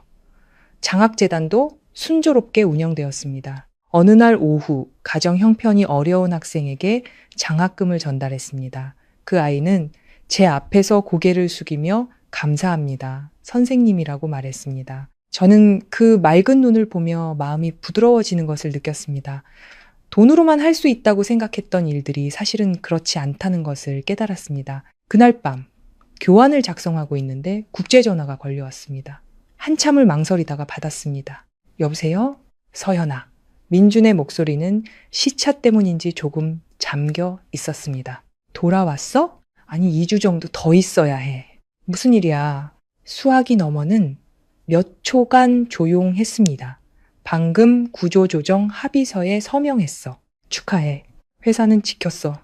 다행이지. 긴 침묵이 흘렀습니다. 소연아, 나 정말 많은 생각을 했어. 나도 그랬어. 널 잃고 나서야 내가 얼마나 잘못된 방향으로 살았는지 깨달았어. 저는 대답하지 않았습니다. 난 성공이 모든 걸 지켜줄 거라고 생각했지. 그리고 지금은 알아. 한번 대가를 치르고 나면 다시는 되돌릴 수 없는 것들이 있다는 걸. 발코니 밖으로 부드러운 바람이 불어왔습니다. 저는 40일 펜던트를 만졌습니다. 옛날 얘기하려고 전화한 거 아니야. 알아. 그냥 묻고 싶었어. 행복해? 저는 생각했습니다. 단순하지만 쉽지 않은 질문이었습니다. 난 평온해. 행복이랑은 다른가? 평온하면 충분해. 민준이 나지막이 웃었습니다. 네가 그 이상을 가졌으면 좋겠는데 난 더 많은 게 필요 없어. 또다시 침묵이 흘렀습니다. 다음 주에 귀국해. 밥 한번 먹고 싶어. 다시 시작하자는 게 아니라 그냥 고마웠다고 말하고 싶어서. 저는 망설였습니다. 생각해 볼게. 서연아, 만약 내가 아직도 저는 가볍게 숨을 내쉬었습니다. 그 감정은 당신 혼자 간직하는 게 좋겠어. 왜? 감정만으로는 무너진 것들을 다시 세울 수 없으니까. 그는 더 이상 아무 말도 하지 않았습니다. 통화는 끝났습니다. 저는 전화를 내려놓았습니다. 마음이 흔들리지 않았습니다. 아마도 저는 이미 기다림의 단계를 지나왔기 때문일 겁니다. 사흘 후 저는 낯선 남자를 만났습니다. 제가 가르치는 학생의 삼촌이었고 이름은 최지훈이었습니다. 40대 초반으로 보였고 말투가 차분했습니다. 그는 조카를 도와줘서 고맙다며 저를 찾아왔습니다. 서연 선생님 덕분에 저희 조카가 많이 발전했어요. 제가 할 일을 했을 뿐입니다. 그는 제 목에 걸린 펜던트를 보았습니다. 40일. 특별한 숫자네요. 전 홀수를 좋아해요. 그가 웃었습니다. 서두르지도 부담스럽지도 않은 미소였습니다. 우리는 조카의 학업에 대해 몇 마디 더 나누었습니다. 그뿐이었습니다. 하지만 저는 아주 오랜만에 과거를 짊어지지 않고 한 남자와 대화하고 있다는 것을 깨달았습니다. 그날 밤 민준이 물었던 질문을 생각했습니다. 행복하냐고. 아마 사람들이 흔히 말하는 방식의 행복은 아닐지도 모릅니다. 하지만 저는 더 이상 잃을까봐 두려워하지 않았고 제가 가치 있다는 것을 증명하려고 애쓰지 않았습니다. 일주일 후 민준이 귀국했습니다. 돌아왔어 라는 문자를 보냈습니다. 저는 바로 답장하지 않았습니다. 이틀 후 그가 다시 문자를 보냈습니다. 약속 지키고 싶어. 저는 동의했습니다. 우리는 작은 식당에서 만났습니다. 민준은 달라 보였습니다. 항상 이겨야만 했던 사업가의 날카로움 대신 눈빛이 한결 차분해져 있었습니다. 많이 변했네. 당신도 마찬가지야. 식사는 평범하게 진행되었습니다. 옛날 얘기도 돈 얘기도 없이 그저 일과 부모님 그리고 미래 계획에 대해 이야기했습니다. 계산을 마친 후 민준이 저를 오랫동안 쳐다봤습니다. 서연아, 난 다른 사람은 못 만나겠어. 저는 잠시 말을 잃었습니다. 그건 당신의 선택이야. 나한테 기회를 줄 수 없어? 난 당신한테 7년을 줬어. 그는 고개를 숙였습니다. 알아. 우리는 식당 문 앞에 섰습니다. 민준이 나지막이 말했습니다. 만약 언젠가 내가 필요하면 전화하지 않을 거야. 왜? 내 곁에 올 사람은 과거의 사람이 아니라 현재의 내가 선택한 사람이었으면 하니까. 민준은 저를 보았습니다. 그의 눈빛에는 고통과 수용이 함께 담겨 있었습니다. 그럼 네가 그런 사람을 만나길 빌어줄게. 저는 미소 지었습니다. 고마워. 우리는 헤어졌습니다. 더 이상의 약속도 미련도 없이 그저 한때 사랑했던 두 사람이 이제는 인생의 반대편에 서 있을 뿐이었습니다. 집으로 돌아오는 길 지훈 씨에게서 문자를 받았습니다. 이번 주말에 조카 데리고 선생님 새집에 나무 심는 거 도와드리러 가도 될까요? 저는 문자를 읽고 미소 지었습니다. 네, 좋아요. 아마 인생은 너무 극적일 필요가 없는지도 모릅니다. 그저 견고한 발걸음이면 충분할지도. 저는 40일 펜던트를 만졌습니다. 그 숫자는 한때 마침표였지만 이제는 시작점이 될지도 모르겠습니다. 주말에 지훈 씨는 정말 조카를 데리고 새 집으로 왔습니다. 햇살은 따뜻했고 바람은 부드러웠습니다. 제가 아버지와 함께 앞마당의 크기를 재고 있을 때 문 밖에서 차가 멈추는 소리가 들렸습니다.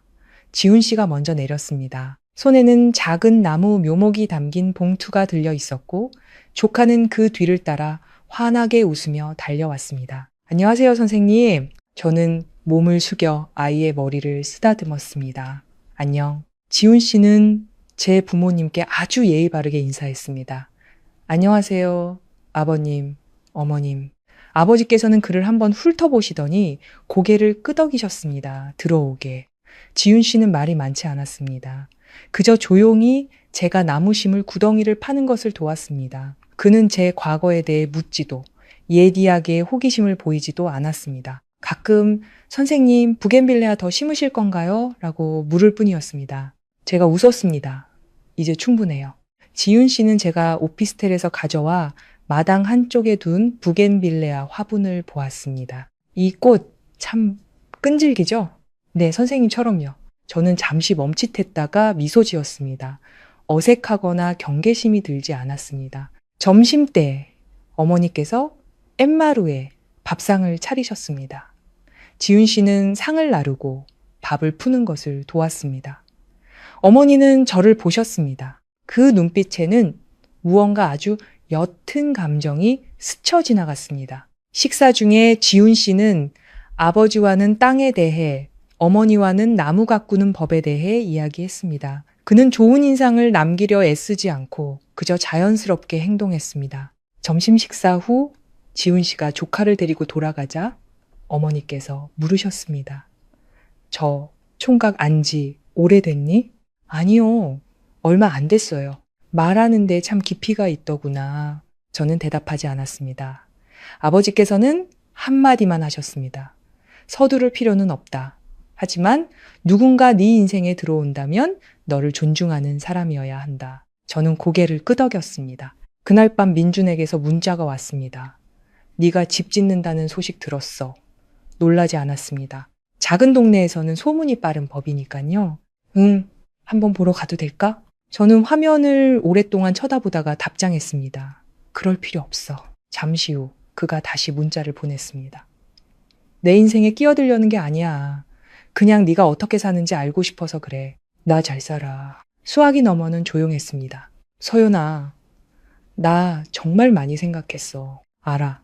다시 시작하고 싶지 않다는 거. 제가 잠시 멈칫했습니다. 그럼 뭘 원하는데? 제대로 끝맺고 싶어서. 무슨 뜻인지 모르겠는데. 내가 네 물건 하나를 가지고 있었어. 돌려보내줄게. 이틀 후 작은 상자가 택배로 도착했습니다. 안에는 민준이 예전에 손으로 쓴 쪽지 사본이 들어있었습니다. 서연아, 나중에 어떻게 되든 절대 내 손 놓지 않을게. 잉크가 바랜 글씨체였습니다. 그 아래에 민준이 새로운 글씨체로 한 줄을 덧붙였습니다. 내가 놓았어. 사랑하지 않아서가 아니라 사랑이 붙잡는 것이 아니라는 걸 깨달았기 때문에 저는 오랫동안 앉아 있었습니다. 울지 않았습니다. 그저 가벼워졌을 뿐. 저는 뜰에 있는 작은 화로에서 그 족지를 태웠습니다. 불꽃이 천천히 타올라 제가 바람에 흩날렸습니다. 어머니는 깻마루에서 저를 보셨지만 아무것도 묻지 않으셨습니다. 그날 밤 민준에게서 전화가 왔습니다. 받았어? 이제 난 내 것 아무것도 안 가지고 있어. 잘했어. 서연아. 나 남쪽 지사장으로 완전히 발령받았어. 축하해. 왜 그런지는 안 물어? 알 필요 없어. 민준이 희미하게 웃었습니다. 아마 이번이 우리 정말 마지막인 것 같네. 행복해. 저는 점점 완성되어 가는 집을, 마당 앞에 앉아 계신 부모님을, 바람에 흔들리는 부겐빌레아를 보았습니다. 이번에는 평온하다고 말하지 않았습니다. 행복하다고 말했습니다. 수화기 너머는 몇 초간 조용했습니다. 그럼 됐다. 통화는 끝났습니다. 더 이상의 약속도 아쉬움도 없었습니다. 저는 휴대폰을 내려놓았습니다. 40일 펜던트가 피부에 닿아 시원하게 느껴졌습니다. 다음 주말 지훈 씨가 다시 왔습니다. 이번에는 작은 설계도면 몇 장을 가져왔습니다. 선생님, 여기에 차양을 더 달면 햇볕을 막을 수 있을 것 같아요. 저는 그의 옆에 앉았습니다. 우리 사이의 거리는 너무 가깝지도 멀지도 않았습니다. 지훈 씨가 나지막이 말했습니다. 선생님의 과거에 대해선 잘 몰라요. 숨기진 않아요. 하지만 다 알 필요도 없다고 생각해요. 저는 그를 쳐다봤습니다. 왜요? 전 지금의 선생님에게만 관심이 있으니까요. 그 말은 화려하지 않았지만 저를 잠시 침묵하게 만들기에는 충분했습니다. 저는 깨달았습니다. 어떤 사람들은 누군가를 대체하기 위해서가 아니라 처음부터 다시 시작하기 위해 우리 삶에 들어온다는 것을. 오후에 지훈 씨가 돌아가면서 말했습니다. 저 이달 말에 2주간 출장이 있습니다. 네, 돌아오면. 선생님께서 괜찮으시다면 식사 한번 대접하고 싶습니다. 저는 서두르지 않고 그를 쳐다보았습니다. 생각해 볼게요. 그가 웃었습니다. 네, 좋아요. 그날 밤 저는 새집 앞에 홀로 앉아 있었습니다. 민준을 생각하지도 비교하지도 재단하지도 않았습니다. 그저 제가 걸어온 길을 생각했습니다. 조용히 남편의 셔츠를 다리던 여자에서, 법정에서 자신의 권리를 지키던 여자로, 그리고 두려움 없이 새로운 기회를 받아들일 수 있는 여자로 저는 펜던트를 만졌습니다. 숫자 40일은 한때 포기의 상징이었습니다. 아마 나중에는 새로운 시작을 위해 다른 숫자를 새기게 될지도 모르겠습니다. 하지만 마지막 장으로 넘어가기 전에 저는 아직 해야 할 만남이 하나 더 남아있다는 것을 알았습니다. 민준이 아닌 바로 제 자신과의 만남이었습니다. 집은 맑은 햇살이 쏟아지는 아침에 완성되었습니다. 크지도 화려하지도 않은 거실 하나와 작은 침실 2개, 그리고 제가 오피스텔에서 가져온 낡은 부겐빌레아 화분이 놓인 마당으로 열린 주방이 전부였습니다. 어머니는 새 집에 들어서며 아직 페인트 냄새가 나는 문틀을 어루만지셨습니다. 이제 다 됐구나. 저는 거실 한가운데에 서서 앞에 빈 공간을 보았습니다. 더 이상 불안하지도 누군가를 생각하며 허전하지도 않았습니다. 그저 새로운 마룻바닥 위에 제 두 발로 온전히 서 있을 뿐이었습니다. 아버지께서 물으셨습니다. 아쉬운 건 없느냐? 저는 잠시 생각했습니다. 없어요. 정말로요. 아마 있을 거야. 그 사람이 아니라 예전에 나 자신에 대한 아쉬움이. 아버지께서 고개를 끄덕이셨습니다. 아쉬워할 줄 안다는 건 네가 살아있다는 증거다. 그날 오후 저는 수진이를 집들이에 초대했습니다. 수진이는 마당 한가운데에 서서 허리에 손을 얹고 집을 둘러보았습니다. 서연아, 네가 그 작은 오피스텔에 앉아서 헛소문에 얼굴이 하얘졌던 날이 기억나. 지금은 완전히 다른 사람 같아. 난 여전히 나야. 더는 누구의 인정도 필요 없는 사람이 됐지. 제가 웃었습니다. 아마 그럴지도. 늦은 밤, 모두가 돌아가고 저는 홀로 캔마루에 앉아 있었습니다. 바람이 부겐빌레아를 스쳐 지나갔습니다. 저는 40일 펜던트를 목에서 풀어 테이블 위에 내려놓았습니다. 그 숫자는 포기에서 성장으로 가는 시간 동안 저와 함께 했지만 이제는 더 이상 짐이 아니라 이정표라는 것을 알았습니다. 휴대폰이 울렸습니다. 민준의 문자였습니다. 집이 완성됐다고 들었어. 축하해. 저는 평온한 마음으로 화면을 보았습니다. 고마워. 잠시 후 그가 다시 문자를 보냈습니다. 남쪽 지사와 장기 계약을 했어. 아마 이쪽으로 자주 돌아오진 못할 거야. 잘 됐네. 서현아. 응. 난 네가 나를 필요로 한다고 생각했어. 나도 한때는 그렇게 생각했지. 이제는 알아. 넌 누구 없이도 잘 설 수 있는 사람이야. 난 나 자신만 있으면 돼. 수화기 너머는 조용했습니다. 진심으로 내 행복을 빌게. 고마워. 저는 문자를 삭제하지 않았지만 특별하게 간직하지도 않았습니다. 그저 한때 사랑했던 두 사람 사이의 축복일 뿐이었습니다. 다음 날 아침, 지훈 씨가 왔습니다. 그는 작은 은행나무 한 그루를 가져왔습니다. 마당에 그늘을 만들어줄 거예요. 저는 그를 쳐다봤습니다. 출장 안 바쁘세요? 다음 주에 가요. 우리는 함께 구덩이를 팠습니다. 흙은 부드럽고 촉촉했습니다. 지훈 씨가 천천히 말했습니다. 민준 씨에 대해서는 더 묻지 않을게요. 저도 더는 말하고 싶지 않아요. 그저 선생님이 문을 열 준비가 되셨는지 알고 싶을 뿐입니다. 저는 손을 멈췄습니다. 누구를 위해서요? 선생님의 과거를 짊어지지 않을 사람을 위해서요. 저는 그를 오랫동안 쳐다봤습니다. 제가 아직 옛사람을 그리워할까봐 두렵지 않으세요? 지훈 씨는 고개를 저었습니다. 그리움은 과거의 일이고 머무를지 말지는 현재의 선택이죠. 제가 나지막이 웃었습니다. 마치 다 생각해 본 사람처럼 말씀하시네요. 저도 3년 전에 이혼했습니다. 제가 멈칫했습니다. 몰랐어요. 숨기진 않지만 그걸로 저를 정의하지도 않습니다. 우리는 잠시 침묵했습니다. 바람이 불자 부겐빌레아 잎사귀가 가볍게 흔들렸습니다. 저는 펜던트가 있던 목의 빈 공간을 만졌습니다. 지훈 씨, 네. 저는 아무것도 약속할 수 없어요. 약속은 필요 없습니다. 그럼 뭐가 필요하신데요? 그저 선생님이 문을 닫지만 않으시면 됩니다. 저는 뒤에 있는 새 집을 부엌에서 이야기하고 계신 부모님을 방금 은행나무를 심은 마당을 보았습니다. 제 인생은 긴 터널을 지나왔습니다. 저는 조용히 순응하는 여자였고 무시당하는 사람이었고 자신의 권리를 지키기 위해 싸우는 사람이었고 이제는 선택할 수 있는 사람이 되었습니다. 잃을까봐 두려워서도 증명할 필요가 있어서도 아닌 그저 제가 원하기 때문에 저는 고개를 끄덕였습니다. 좋아요. 지훈 씨는 더 이상 아무 말도 하지 않고 그저 미소 지었습니다. 오후에 저는 다시 도시로 돌아왔습니다. 오래된 오피스텔은 여전히 그 자리에 있었지만 더 이상 임시 거처처럼 느껴지지 않았습니다. 거울 앞에 서서 저를 보았습니다. 7년 전의 여자도 막 이혼 서류에 도장을 찍었던 여자도 아닌 41일간의 포기와 수개월간의 재건을 거친 한 사람이 서 있었습니다. 저는 서랍을 열어 40일 펜던트를 꺼냈습니다. 다시 목에 걸지는 않았습니다. 새로운 나무 상자에 넣고 겉에 완료라고 적었습니다. 인생은 이기고 지는 싸움도 누가 옳고 그른지를 따지는 이야기도 아니었습니다.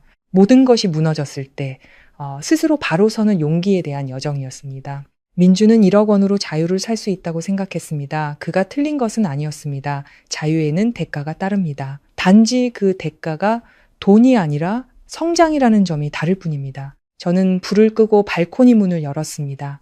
아래의 도시는 여전히 밝게 빛나고 있었습니다. 저는 더 이상 누구의 전화를 기다리지도 누가 떠날까봐 두려워하지도 않았습니다. 언젠가 누군가 제 삶에 들어온다면 그 사람은 저를 구원하기 위해서가 아니라 저와 함께 걷기 위해 올 것이라는 것을 알기 때문입니다. 그리고 아무도 오지 않는다 해도 저는 저 자신만으로 충분했습니다.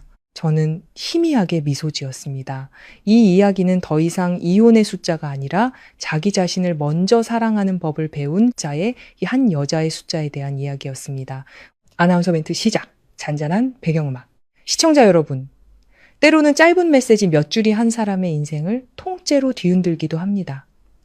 단호하게만 들리는 한마디, 차갑게만 느껴지는 한 글자. 하지만 그 뒤에는 상처와 자존심, 그리고 성장의 긴 여정이 숨어 있습니다. 오늘은 돈이 많고 적음이 아니라 무시당했을 때의 감정, 그리고 한 여성이 내가 나를 지키지 않으면 아무도 대신해주지 않는다는 것을 깨닫는 순간에 대해 이야기해보고자 합니다.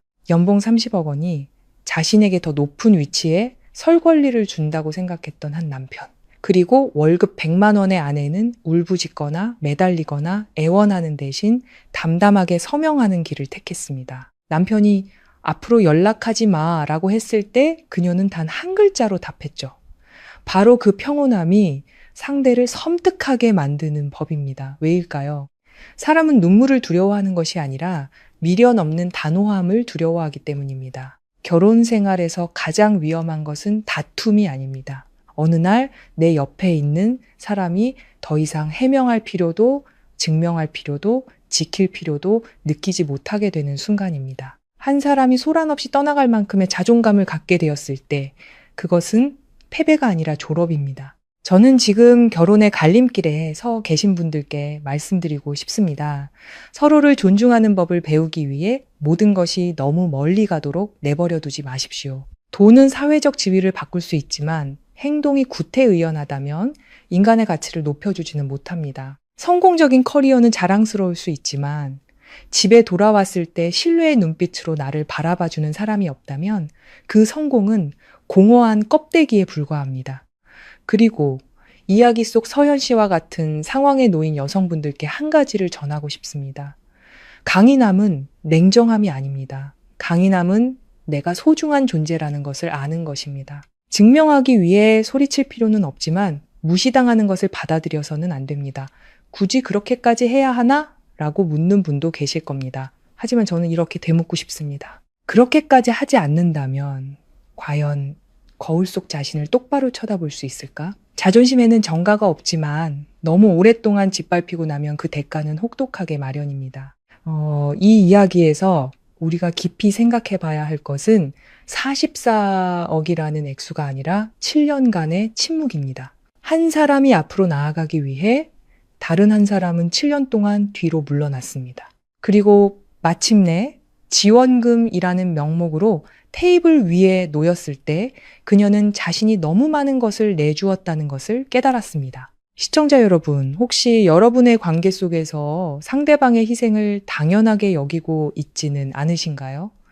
상대가 참아주는 것에 익숙해져 감사함을 잊고 있지는 않으신가요? 결혼은 수입의 합이 아니라 존중의 고비입니다. 만약 한 사람이 계속해서 자신이 다른 세계에 살고 있다고 느낀다면 문제는 월급이 아니라 서로를 바라보는 방식에 있습니다. 그리고 제가 서현 씨에게서 감명받은 점은 이 모든 일 끝에 그녀가 파괴적인 복수가 아닌 법의 테두리 안에서 자신의 권리를 지켰다는 것입니다. 옛사람이 어려움에 처했을 때 병문안은 갔지만 동정심 때문에 돌아가지 않았습니다. 그것이야말로 귀중한 성장입니다. 민준 씨에게도 인정할 만한 점이 있다면 그것은 자신이 틀렸음을 인정한 순간일 겁니다. 인생에서 내가 당신을 얕봤소 라고 말할 용기를 가진 사람은 많지 않습니다. 하지만 늦은 인정이 처음부터 다시 시작할 기회를 의미하지는 않습니다. 어떤 기차는 단 한 번만 운행하니까요. 일단 플랫폼에서 내리고 나면 우리는 그저 멀어지는 기차를 바라볼 수밖에 없습니다. 시청자 여러분, 우리 인생에는 자존심과 미련 사이에서 선택해야 하는 순간이 찾아옵니다. 가족이라는 형태를 지키기 위해 존중 없는 관계에 머무를 것인가? 아니면 나 자신을 지키기 위해 떠날 것인가? 누구도 다른 사람의 선택을 비난할 권리는 없지만 모든 선택에는 대가가 따릅니다. 만약 비슷한 상황에 처해 계신다면 스스로에게 물어보십시오. 나는 무엇을 두려워하는가? 외로움인가? 체면인가? 아니면 새로운 시작인가? 때로 가장 두려운 것은 한 사람을 잃는 것이 아니라 나도 모르는 사이에 나 자신을 잃어버리는 것입니다. 저희 황혼의 이야기는 모든 삶의 이야기가 우리 모두를 위한 교훈이라고 믿습니다. 만약 마음속에 담아둔 말, 못할 고민이나 해결되지 않은 갈등이 있다면 혼자 끙끙 앓지 마시고 저희 프로그램에 사연을 보내주십시오. 여러분의 경험이 중요한 결정을 앞둔 누군가에게 더 현명한 선택을 할 수 있도록 도와줄지도 모릅니다. 저희는 누구의 편도 아닌 오직 선의와 자존감의 편에 서겠습니다. 경청해 주셔서 감사합니다. 다음 이야기에서 다시 뵙겠습니다. 더 많이 듣고 더 깊이 이해하며 더 나은 삶을 살아가는 우리가 되기를 바랍니다.